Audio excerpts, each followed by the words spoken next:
All right, so we just got a global Dokkan data download actually, and it seems that we are in fact getting 10th anniversary countdown stuff already. We're in the final stretch, guys. We're very, very close to knowing what the anniversary is going to be. Now, of course, we can go ahead and take a look here at the 10th anniversary countdown images, and it's just going through the different characters that appeared during the anniversary. And if you take a look here, they are actually doing a 10-day countdown, which again, a lot of us did anticipate that there is going to be a 10-day countdown. Now, if you take a look here at the missions for the anniversary countdown, we could see that it does begin on the 18th/19th, depending on your time zone. So the anniversary basically will officially start in 10 days from there, which will be the 28th, 29th, depending on your time zone. Again, for me, it's going to be the 18th, but for a lot of people in the world, pretty much most of the world, it is going to be the 19th when the anniversary officially does begin. So that is very exciting. Now again, we can go ahead and just scroll down 10 days to the anniversary, 9 days, 8 days, 7 days, and we just keep going. Just want to show them all on video here, and then we'll get into the really juicy stuff, which is the red zone. And it seems like there's another red zone that's actually confirmed. 4 days on the anniversary, 3 days to the anniversary, which is the 7th anniversary right here. This one is very popular for a lot of people. In fact, this is like, they put like all these special effects here, which is cool. 2 days until the 10th anniversary, and then the final day until the 10th anniversary. Man, these cards look really good actually. I wish these were the actual card arts for these cards, but looked pretty good, honestly. I really love how this does look right here, and just kind of celebrating Dokkan is what's really going on. So again, if we go down through the different missions here, we'll be able to basically see everything that is going on exactly.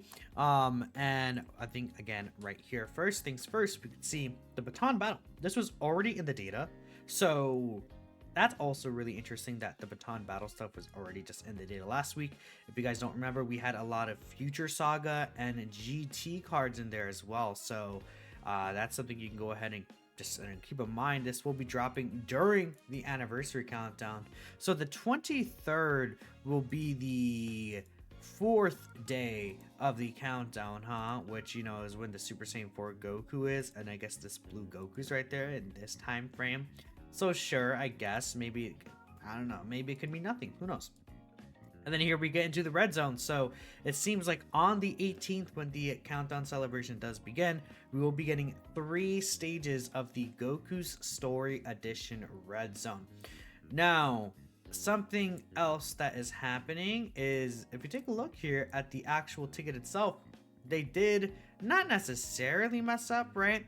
But we can see the red zone ticket. A ticket obtainable from the events, Red Zone Goku Story, and Red Zone Vegeta Story. So we are actually getting a Vegeta Story Red Zone on top of this, right? This is very blurry, hard to see, but we are actually getting a Vegeta Story Red Zone, which is really cool, I would honestly say. I think that, what's it called? Just a lot of content coming. Is just very, very exciting, and this really gives us a lot of details about what the anniversary could potentially be. I did not really zoom in, which I guess, to be fair, Vegeta and Goku for anniversary could still be fusions, right? So I think a lot of people saw the Goku's story red zone and were like, oh my goodness, is this gonna mean that, you know, anniversary is just gonna be Goku? But now that Vegeta's obviously just in the picture, I'm thinking, you know, I mean, as always, fusions is always on the table, but Goku and Vegeta, like, duh. So we'll see what they're gonna do. I'm thinking fusions, chat. I'm thinking fusions, right? But if we take a look at the Red Zone Story Goku's Edition, we have the first 3 stages: Saiyan Saga, Planet Namek Saga, and Android Cell Saga. For whatever reason, they're just gonna ignore like the entire like first section of Goku's story in the Goku Story Red Zone. We're just gonna ignore like the first part of his story in its entirety. Like, I don't know, that's stupid. Anyways, Saiyan Saga, Planet Namek Saga, and Android Cell Saga. So we could start halfway through Goku's story with the Goku Story Red Zone. Saiyan Saga is at the beginning. And again, just by clearing these stages, we're able to get 7 tickets each, right? And then if you clear with 3 no, full 6 tournament participants, you get a guaranteed SSR ticket. So a total of 20 stones here, which, you know, definitely will take 23 technically if we count the actual first clears. And we actually have the details for the red zone about who we're going to see.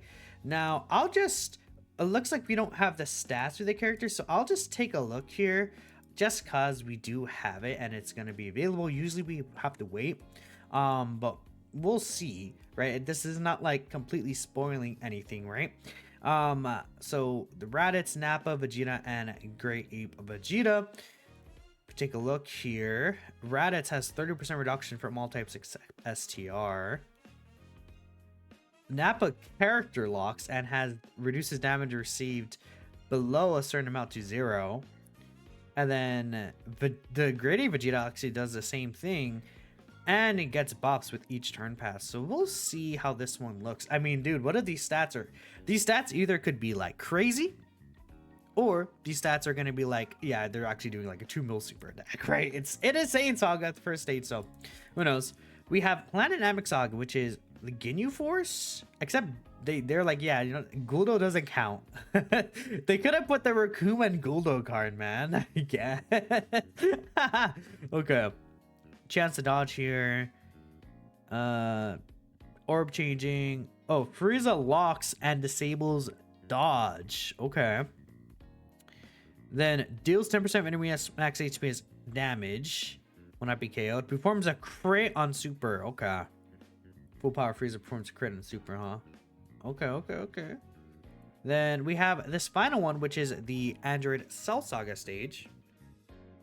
And being fair, it's like Goku didn't really do that much in the Android Cell Saga. I guess he did fight Android 19, so we could have probably saw Android 19 in here, but whatever. Just a Gohan boss and then a perfect form Cell boss. Now this Cell, his super attack is actually like this TUR, the physical LR Cell. It is actually an AoE. It does attack all enemies. So I wonder if this will be an AoE. Again, Gohan doesn't really look like he does anything. Cell has HP recovery, and then he gets attack and defense up. So again, it really is dependent on the stats, the actual stats these bosses will have. I do like, you know, a longer fight here is cool, and then we get some shorter fights here. So some variety there with the typings. There's not really any type blockage here, if I'm not mistaken. Well, no, this Ginyu right here is type blocking. That could be kind of annoying. And if you want to run tech, there's not really an int boss here. So the only type locking is really in this Frieza stage. So depending on what Ginyu is doing, bro, it could be an issue, but we'll see. We'll see right here. And also not here attorney said that they would, you know, he would actually update the site later to kind of have this stuff more frequently, which is cool. Now let me take a look here and see if there's anything else extra. I think that's pretty much the biggest thing besides the Vegeta's family thing. Now we do also have the Dokkan Ultimate Speed Battle new missions, right? Which is definitely good to see as well. Dokkan Ultimate Speed Battle was always fun, right? Clearing within 9 minutes, and that actually starts before the countdown. I wonder why it starts before the countdown. Because this is also, I guess, I don't know. Actually, I don't know why it starts before the countdown. That's actually kind of random because, again, if we take a look here, we know that the countdown does start basically almost 48 hours after the Ultimate Speed Battle. So that's interesting. It is the 10th anniversary stage. I guess we'll see what happens in the next few days regarding this. But in terms of Vegeta Red Zone, I guess maybe they start from Saiyan Saga. You know what? They're probably starting from Saiyan Saga because Vegeta's story won't be OGDB. That is probably why. That makes sense, which really sucks as an OGDB fan. But you know what, sure, I think it does really make sense now we really think about it. So I should make a tweet about that later. So with Saiyan Saga, obviously it'll be, I mean, it might just be Goku. Namek Saga will obviously be, I guess, Kui, Zarbon, Dodoria, those characters that aren't there. I guess Guldo will be there too, and then Frieza. Sure. Android Cell Saga right here will be, you know, second form cell, stuff like that. So that's cool. I think that's a really interesting idea. Just like there are different stories throughout, you know, when Goku and Vegeta were equal. And that's why, yeah, that is why, because they have the Vegeta story one. Okay. At least that clears things up, right? And they're not just like disrespecting OGDB like that. Anyways, let me know what you guys are thinking. Really, I'm excited for Anniversary, dude. This is gonna be so hype. Thanks for watching. And if there's any other news, I'll probably put in the updated comments. I'll catch you next time.